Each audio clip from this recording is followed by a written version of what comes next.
And Justice for All, through their annual campaign, provides funds for the three major partners, Utah Legal Services, Disability Law Center, Legal Aid Society of Salt Lake, to keep those programs going that help with the basic needs for people with disabilities or that are low income. Good job. We had Christopher. He was a 26-week premature baby, and he was born with a heart condition called SVT, and since he was so premature, his lungs were not developed. About a year ago, over a year ago, had a situation with domestic violence in my home and had to call the police. And the police arrested my ex-husband, and with encouragement of the police officers, specifically a female officer, she encouraged me to go and get a restraining order. I was in a domestic violent relationship. My ex-husband, I had been with him for 10 years.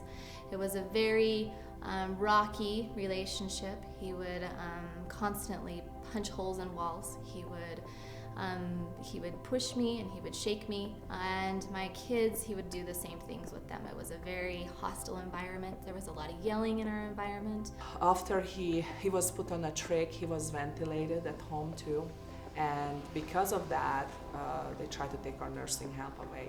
It was a very trying period of our life because we were threatened if we're gonna lose the case, then we have to pay for the nursing aid that we were getting during that time. The abuse started through more verbal and mental threats, ultimatums. If you do this, this will happen, whatnot.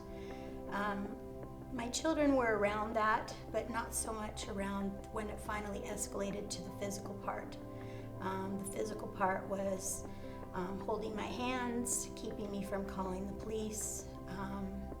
A firearm was involved at one point in time. I had no idea where to go. I had left my ex-husband, and he was the maker of income. I was a stay-at-home mom. And I left him and was living with my parents at the time. I also stayed in the domestic violence shelter in Tooele County. So I had no idea where to go. I had no resources. I had no income. Very, very little source of income. And I was working as much as I could to support myself and the kids.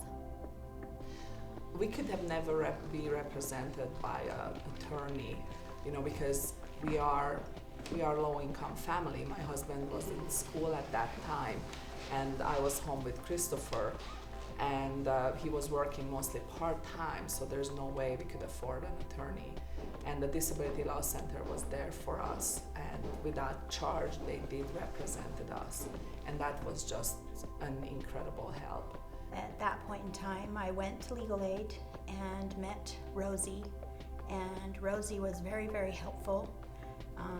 I was very upset, emotional, a little bit humiliated, and going in a victim and scared. But she was able to calm me, and not only calm me, but also to be able to help me in getting my restraining order. I am now divorced from him. I am moving on. He still continues to cause problems, and I still am seeking. I am currently in a protective order against him right now with myself and my children. However, I don't know that I would have known that those resources were there had it not been for Utah Legal Services and the lawyer that I had. We depend upon funds being provided to us by donations in order to provide these services for our clients. We're a nonprofit organization. We service, just in the education team alone, 270 clients. Christopher was one of them. So such large numbers of people, we can't provide them the services on grants alone. So support that's given to us by donors is key and crucial to our organization moving forward. And at this time now, I have created a new relationship that is going very, very well, that is a very good place for the kids to be in, and we've got a very good environment. I have custody of the children, and they are thriving and doing well. They are getting straight A's in school and doing great. They did win that case for us, and his speech has developed significantly. And when you don't have money, you think you don't have the opportunity to be represented at all.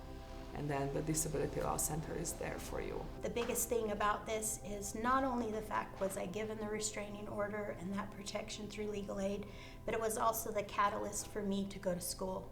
And so now I'm in the last 2 terms of school to become a paralegal myself so that I can also help other people.